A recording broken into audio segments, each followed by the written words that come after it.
فصلی لربک وانحر، اپنے رب کے لیے نماز پڑھو اور قربانی کرو۔ دونوں کا ایک ساتھ ذکر ہے، دونوں کا ایک ساتھ تعلق ہے، نماز اور قربانی۔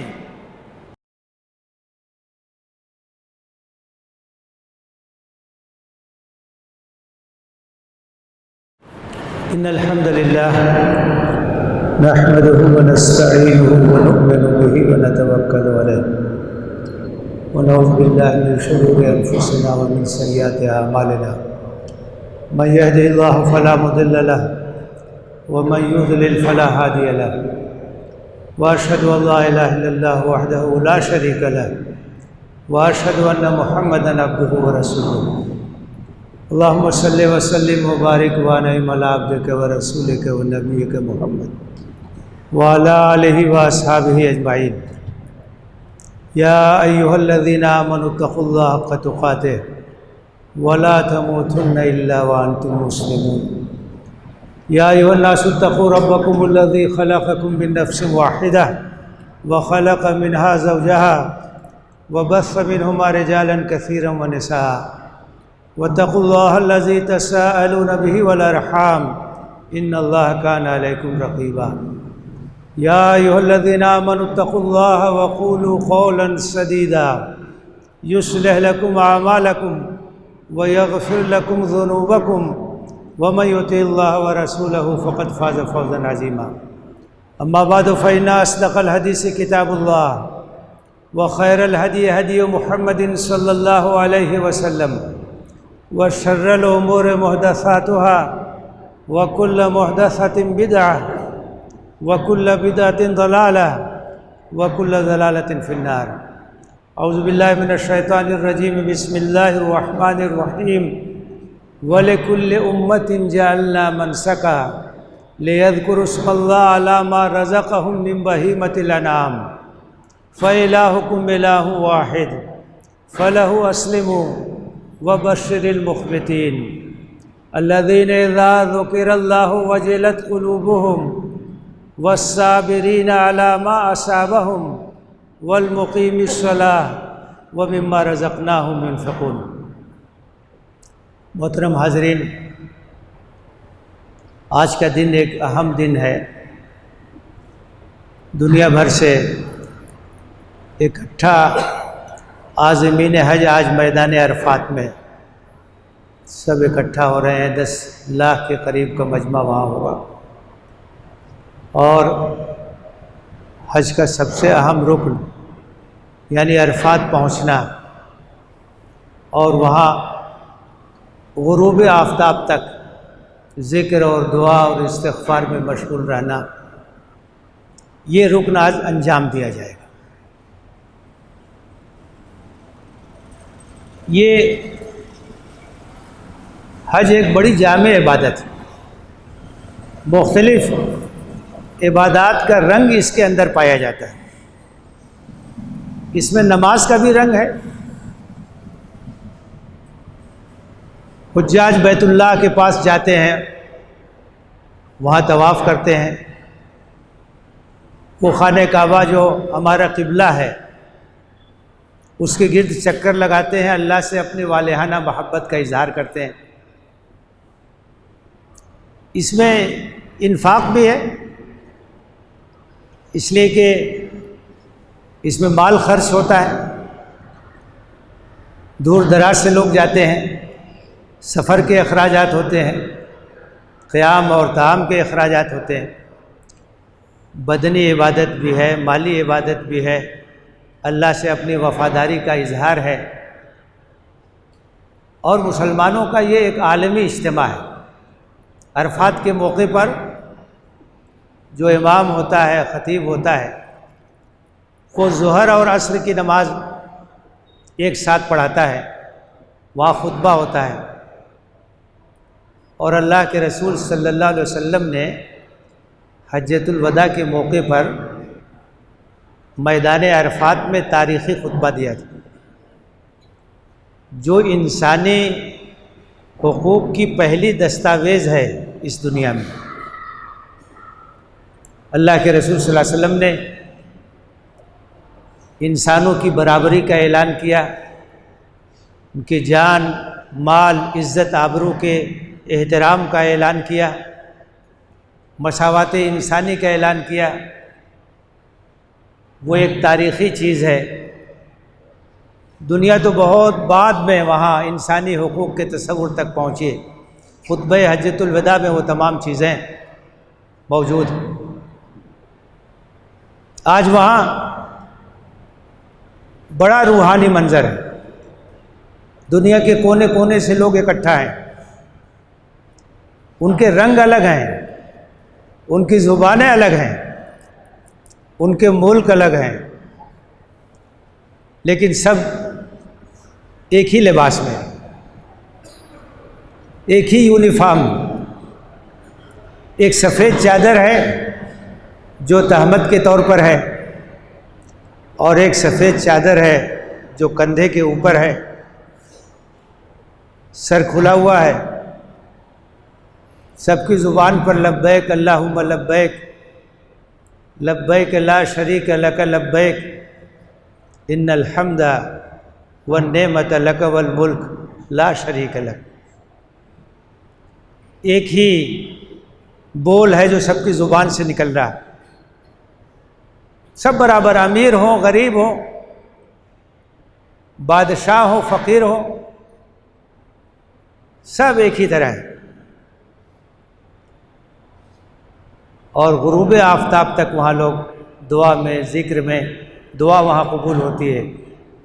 تو ایک روحانی منظر ہے جہاں سے ایمان کو تقویت حاصل ہوتی ہے، اور پوری دنیا میں یہ پیغام جاتا ہے کہ ہم ایک امت ہیں، ہمارا عقیدہ ایک ہے، ہمارا نسب العین ایک ہے، ہمارا خدا ایک ہے، ہمارا رسول ایک ہے، ہماری کتاب ایک ہے، ہماری تمنائیں، ہماری آرزوئیں بھی یکساں ہونی چاہیے، ہمارے درمیان اتحاد اور اتفاق ہونا چاہیے، ہمارے درمیان تعاون اور اشتراک ہونا چاہیے، ایک امت بن کر کے ہم رہیں، ہم متحد ہو کر کے رہیں، اور اللہ کے پیغام کو اللہ کے بندوں تک پہنچائیں۔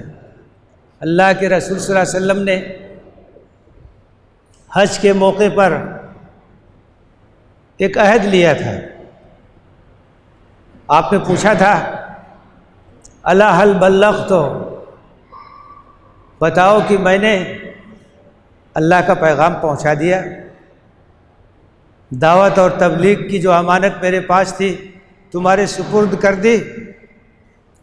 لوگوں نے کہا کہ ہاں۔ آپ نے کہا اللہم فاشہد، اللہم فاشہد، اے اللہ تو گواہ رہی ہو، یہ سب لوگ گواہی دے رہے ہیں کہ میں نے تیرا پیغام پہنچا دیا۔ پھر آپ نے کہا الا فلیبلغ الشاہد الغائب، جو لوگ موجود ہیں اس پیغام کو عام کرتے رہیں گے، اسے دنیا میں پہنچاتے رہیں گے لوگوں تک۔ آپ کے بعد آپ کی امت کی ذمہ داری ہے، ہماری اور آپ کی ذمہ داری ہے کہ جس طرح سے آپ نے دعوت کا کام کیا اور اللہ کا پیغام اللہ کے بندوں تک اپنے قول سے، اپنے عمل سے پہنچایا، اسی طرح سے ہماری اور آپ کی ذمہ داری ہے کہ یہ کام قیامت تک چلتا رہے، اللہ کے پیغام کو اللہ کے بندوں تک پہنچاتے رہیں۔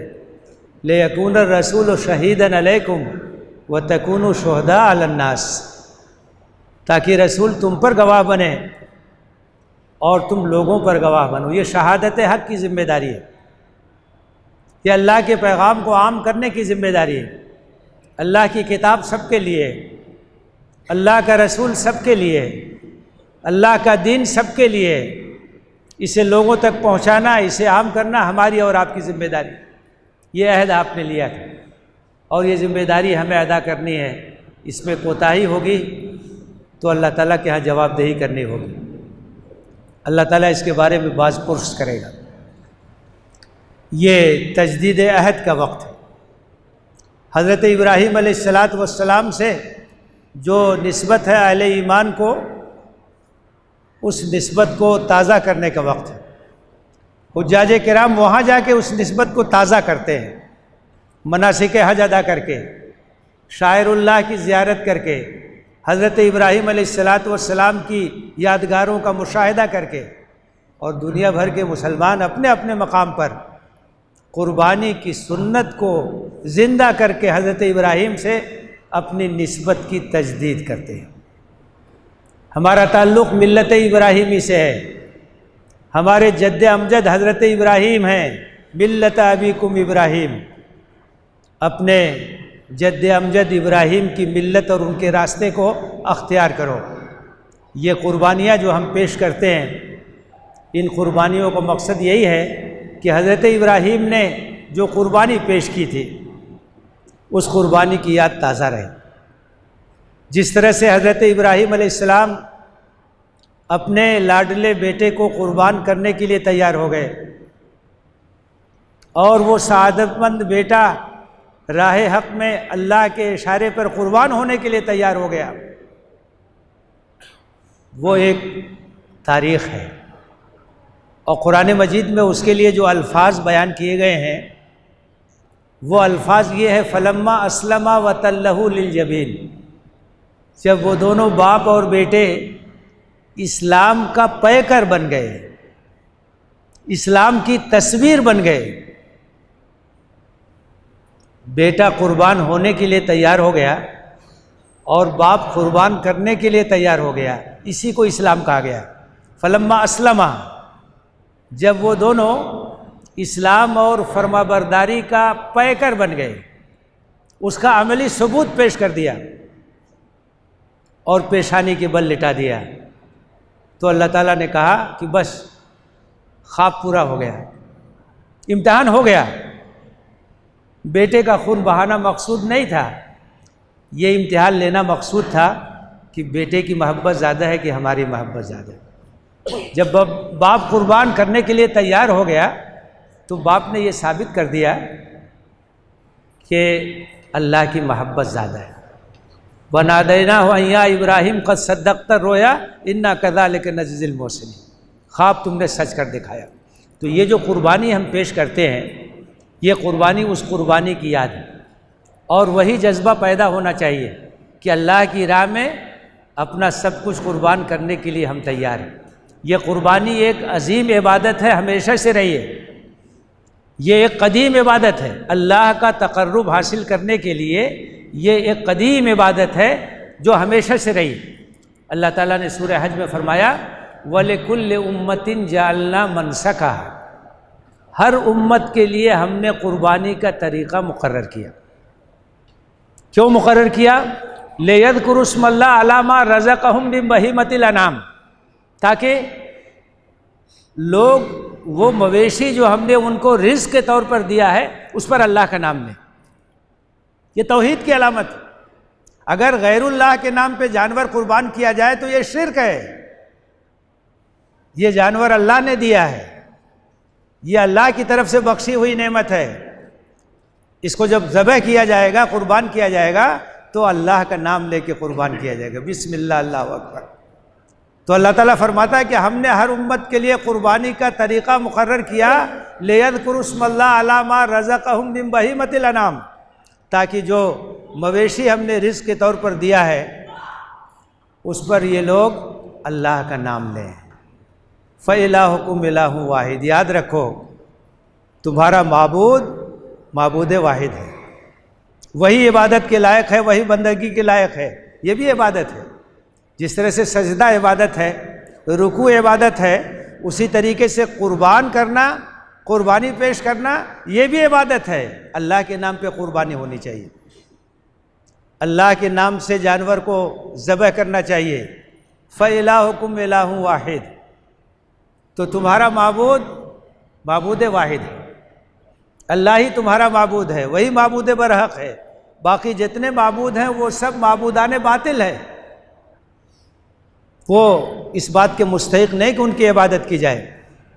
فَلَهُ أَسْلِمُوا، تو اللہ کے فرما بردار بن جاؤ، اس کے سامنے اپنی گردن کو جھکا دو۔ اسلام کے معنی کیا ہے؟ گردن نہادن، گردن جھکا دینا، سر تسلیم کو خم کر دینا، جو اللہ کا حکم ہو اس کو مان لینا، اپنی مرضی سے دستبردار ہو جانا اور اپنی مرضی کو اللہ کی مرضی میں گم کر دینا۔ جو اللہ کو پسند ہے ہمیں پسند ہے، جو اللہ کو ناپسند ہمیں ناپسند ہے۔ جس کا حکم دیا اللہ نے ہم کریں گے، جس سے منع کر دیا اس سے ہم باز رہیں گے۔ یہی عبادتوں کا مقصد ہے، یہی قربانی کا بھی پیغام ہے۔ فَإِلَٰهُكُمْ إِلَٰهٌ وَاحِدٌ، تمہارا معبود واحد ہے، فَلَهُ أَسْلِمُوا، اس کے سامنے جھک جاؤ، اس کے فرمانبردار بن جاؤ۔ وَبَشِّرِ الْمُخْبِتِينَ، اور بشارت دے دیجئے ان لوگوں کو جو اطاعت کیشی اختیار کرتے ہیں، جو سر افگندگی اختیار کرتے ہیں، جو اپنے سر کو جھکاتے ہیں۔ اخبات کا مطلب ہے انتہائی ادب کے ساتھ اللہ کے سامنے جھک جانا، اس کی عبادت کرنا، اپنی عاجزی کا اعتراف کرنا، اپنی کمزوری کا اعتراف کرنا۔ ہمارے پاس کچھ نہیں ہے، جو کچھ ہے سب اللہ کے پاس ہے، ہم محتاج ہیں، وہ داتا ہے۔ یا ایھا الناس انتم الفقراء الی اللہ واللہ هو الغنی الحمید، لوگو تم اللہ کی رحمت کے محتاج ہو، ہر پل محتاج ہو۔ یہ سانس جو لیتے ہو یہ اسی کی دی ہوئی ہے، یہ آکسیجن اسی کا فراہم کیا ہوا ہے۔ اگر وہ روک لے تو کوئی دینے والا نہیں ہے، اس کی نعمتوں کو شمار نہیں کر سکتے۔ محتاج ہو، فقیر ہو، کچھ نہیں تمہارے پاس، سب کچھ اللہ کے پاس ہے، وہ غنی ہے، وہ ستودہ صفات ہے۔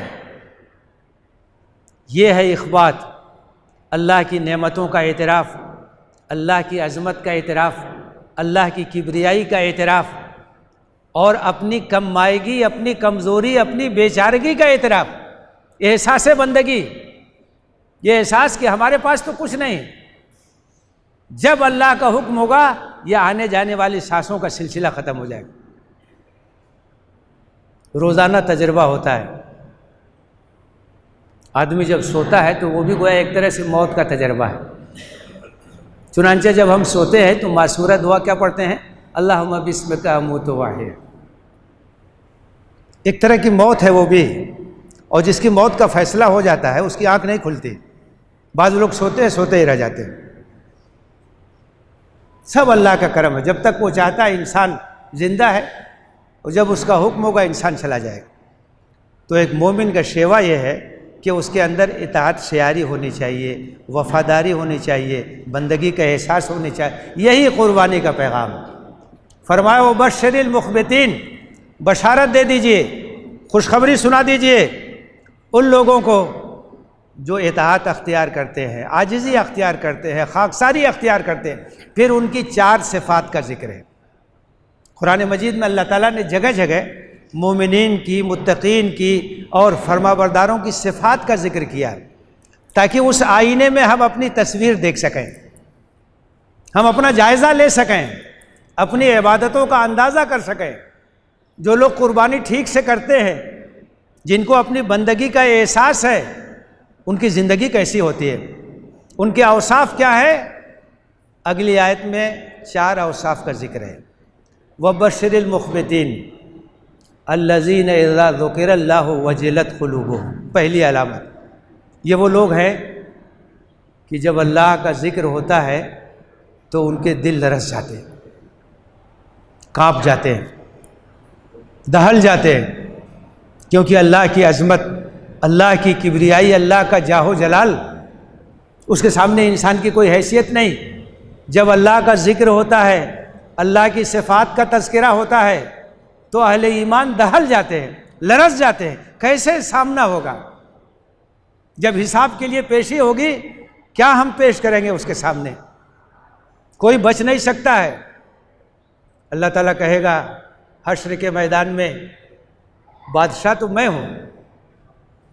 کہاں گئے وہ لوگ جو دنیا میں اپنی بادشاہی کا اعلان کرتے تھے؟ الذین اذا ذکر اللہ وجلت قلوبہم، یہ وہ لوگ ہیں کہ جب اللہ کا ذکر ہوتا ہے تو ان کے دل لرز جاتے ہیں، ان کے اندر خوف الہی ہے، خشیت الہی۔ مومن کی علامت ہے، ایک فرمانبردار مسلم کی علامت ہے کہ اس کے دل میں اللہ کا ڈر ہوتا ہے، اللہ کا خوف ہوتا ہے۔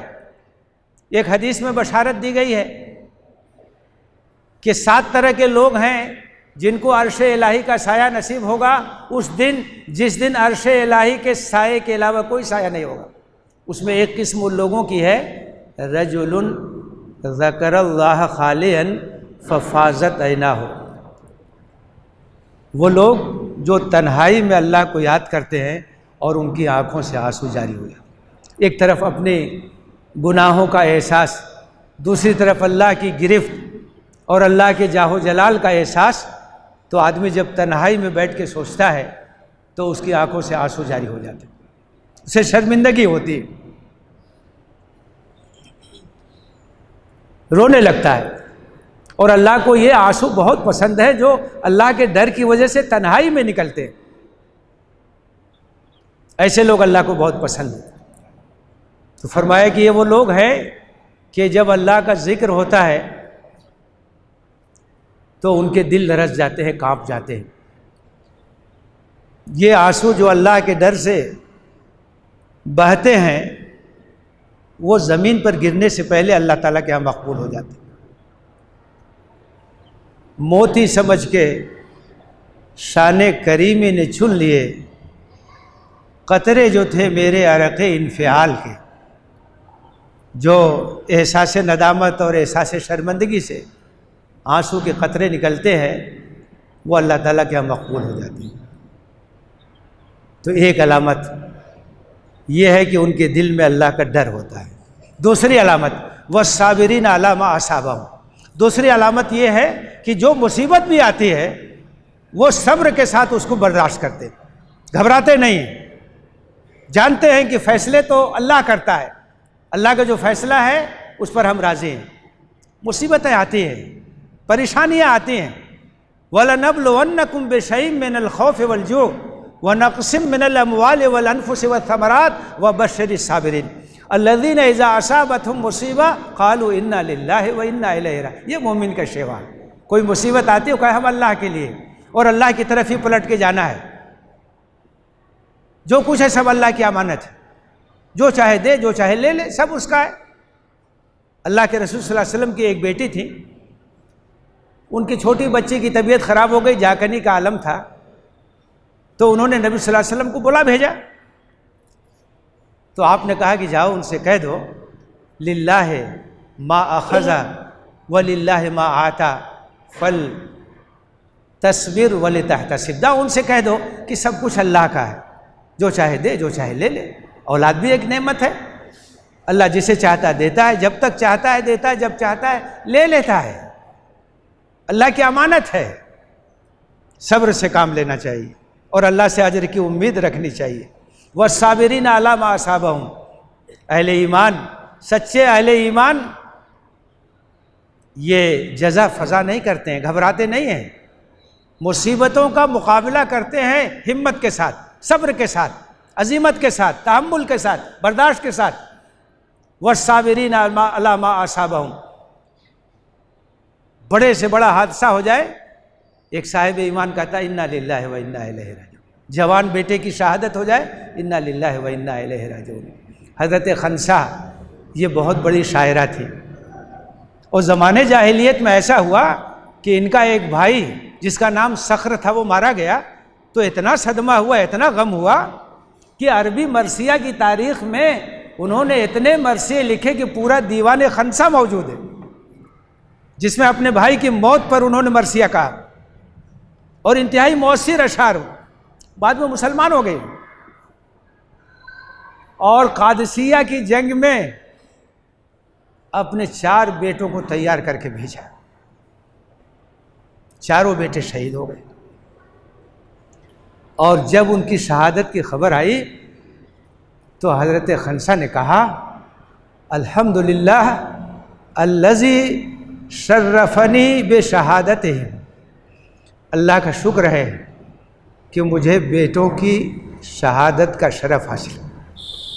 آپ ذرا سوچئے کہ وہ عورت جس نے ایک بھائی کی موت پر کتنے قصیدے لکھ ڈالے، دیوان تیار ہو گیا، 4 بیٹوں کی شہادت ہوئی، کہا کہ اللہ کا شکر ہے، یہ ایمان۔ والصابرین علی ما اصابہم، جو کچھ اللہ کی طرف سے ہم اس پہ راضی ہیں، جو اللہ کا فیصلہ ہے ہم اس پہ راضی ہیں، جو مصیبت بھی ہے خندہ پیشانی کے ساتھ ہم اس کو برداشت کریں. یہ دوسری علامت ہے. تیسری علامت والمقیم الصلاۃ، نماز قائم کرتے ہیں. نماز ایمان کی بنیاد ہے، پہلا فریضہ ہے. روز محشر سب سے پہلے اسی کا سوال ہوگا، دین کا ستون ہے. مومن نماز نہ پڑھے اس کا تصور نہیں کیا جا سکتا ہے.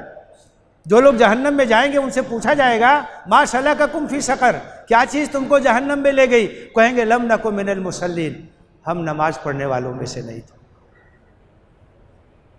نماز کا تارک مسلمان کیسے ہو سکتا ہے؟ ایک مومن نماز کیسے چھوڑ سکتا ہے؟ جو مخبتین ہیں، جو فرمانبردار ہیں، ان کی علامتوں میں سے ایک علامت ہے والمقیم الصلاۃ، وہ نماز قائم کرتے ہیں، وہ پابندی سے نماز پڑھتے ہیں، وہ نمازوں کی حفاظت کرتے ہیں، نگہداشت کرتے ہیں، جماعت کے ساتھ نماز پڑھتے ہیں، اہتمام کے ساتھ نماز پڑھتے ہیں، نماز نہیں ترک کرتے، جماعت نہیں ترک کرتے. یہ ان کی علامت. قرآن میں قربانی کے ساتھ نماز کا ذکر ہے. ہم دعا پڑھتے ہیں قربانی کے وقت، کیا پڑھتے ہیں؟ ان صلاتی و نسکی، میری نماز میری قربانی، و محیای و مماتی، میرا جینا میرا مرنا للہ رب العالمین، اللہ رب العالمین کی. تو نماز کے بغیر قربانی کیسے ہوگی؟ قرآن نے قربانی کے ساتھ نماز کا ذکر کیا ہے. فصلی لربک وانحر، اپنے رب کے لیے نماز پڑھو اور قربانی کرو. دونوں کا ایک ساتھ ذکر ہے، دونوں کا ایک ساتھ تعلق ہے، نماز اور قربانی. نماز کا اہتمام، قربانی کا اہتمام. تو فرمایا والمقیم الصلاۃ، یہ وہ لوگ ہیں جو نماز قائم کرتے ہیں، نماز نہیں چھوڑ سکتے. کوئی بھی حالت ہو، بیمار ہوں، صحت مند ہوں، سفر میں ہوں، حضر میں ہوں، کوئی بھی موسم ہو، نماز نہیں چھوڑ سکتے، نماز نہیں ترک کر سکتے. اللہ کے رسول نے فرمایا وَجُعِلَتْ قُرَّةُ عَيْنِي فِي الصَّلَاةِ، میری آنکھوں کی ٹھنڈک نماز میں رکھ دی گئی. نماز کیا ہے؟ یہ اللہ سے ملاقات ہے، یہ اللہ سے مناجات ہے. ایمان تازہ ہوتا ہے، اللہ سے محبت پیدا ہوتی ہے. اقم الصلاۃ لذکری، میری یاد کے لیے نماز قائم کرو، قرآن میں اللہ تعالیٰ نے کہا. تو ایک مومن نماز سے کیسے بے نیاز ہو سکتا ہے؟ وہ نماز کیسے ترک کر سکتا ہے؟ قربانی اور نماز کا ایک ساتھ ذکر ہے قرآن میں. فرمایا والمقیم الصلاۃ، یہ وہ لوگ ہیں جو نماز قائم کرتے ہیں، نماز کا اہتمام کرتے ہیں. وَمِمَّا رَزَقْنَاهُمْ يُنْفِقُونَ، اور ان کی ایک علامت یہ ہے کہ جو ہم نے دیا ہے اس میں سے خرچ کرتے ہیں. جو ہم نے دیا ہے ان کو رزق، اس میں سے وہ خرچ کرتے ہیں ہمارے راستے میں. انفاق، اللہ کے راستے میں خرچ کرنا، اللہ کے بندوں کی مدد کرنا، لوگوں کو کھانا کھلانا، ان کا تعاون کرنا، یہ مومن کی علامت ہے. وہ دل کھول کے خرچ کرتا ہے، اسے ڈر نہیں، وہ جانتا ہے کہ جتنا خرچ کرے گا اتنی برکت ہوگی. ہر روز اللہ کے رسول نے کہا کہ ہر دن جب سورج طلوع ہوتا ہے، ہر صبح 2 فرشتے نازل ہوتے ہیں. ایک فرشتہ کہتا ہے کہ اللہ جو لوگ خرچ کرتے ہیں ان کے مال میں برکت عطا فرما. دوسرا فرشتہ کہتا ہے کہ جو کنجوسی کرتے ہیں ان کی برکت کو ختم کرتے. انفاق، اللہ کے راستے میں خرچ کرنا، اللہ کے رسول نے سکھایا، اپنے گھر والوں کو تعلیم دی. ایک بار ایک بکری ذبح ہوئی، آپ نے گوشت تقسیم کروایا، پھر آپ نے پوچھا کہ کیا بچا ہے؟ تو گھر والوں نے کہا کہ ایک دست بچا ہے اور سب ختم ہو گیا ہے. آپ نے کہا کہ نہیں، اس دست کے علاوہ سب بچا ہوا، کیونکہ جو خرچ کر دیا وہ محفوظ ہو گیا، بیلنس ہو گیا، وہ قیامت کے دن ملے گا، اس کو تو ہم کھا جائیں گے. یہ تربیت تھی، یہ انداز تھا. اس طرح سے اللہ کے رسول صلی اللہ علیہ وسلم نے انفاق پر صحابہ کو تیار کیا. یہ مومن کی علامت ہونی چاہیے. ہمارے معاشرے میں، ہمارے سماج، ہمارے محلے میں جو غریب ہیں خاموشی کے ساتھ مدد کیجیے. بہت سے لوگ ہیں جن کے گھر قربانی نہیں ہو پائے گی، ان کے اندر استطاعت نہیں ہے. آپ قربانی کر رہے ہیں، اللہ کا شکر ہے، غریبوں کو کھلائیے، اچھا ہے. عام طور سے لوگ قربانی کا جو گوشت ہوتا ہے اسے ایک حصہ غریبوں میں تقسیم کرتے ہیں، ایک حصہ رشتہ داروں میں تقسیم کرتے ہیں، خود کھاتے ہیں. سب سے پہلے غریبوں تک پہنچانے کی کوشش کیجیے. یاد رکھیے کہ ان کے دل سے جو دعا نکلتی ہے وہ ڈائریکٹ آسمان پہ جاتی ہے، وہ اللہ تعالیٰ کے یہاں فوراً مقبول ہوتی. ان کے دل کی دعائیں لینے کی کوشش کیجیے. ان کی دعائیں اللہ تعالیٰ قبول کرتا ہے۔ اہتمام کے ساتھ قربانی کیجیے، اس کے آداب کا لحاظ کیجیے، اپنی نیتوں کے اندر اخلاص پیدا کیجیے، صفائی ستھرائی کا خیال رکھیے، ہماری ذات سے کسی کو تکلیف نہ ہو اس کا خیال رکھنا چاہیے۔ اللہ سے دعا ہے کہ ہمیں اخلاص کے ساتھ اپنی قربانیوں کو پیش کرنے کی توفیق دے، اور اللہ ہماری قربانیوں کو قبول فرمائے اور قربانی کو ہمارے لیے اپنے تقرب کا ذریعہ بنائے، آمین۔ وآخر دعوانا ان الحمد للہ رب العالمین۔ اقول قولی ھذا واستغفر اللہ لی ولکم اجمعین فاستغفروہ انہ هو الغفور الرحیم۔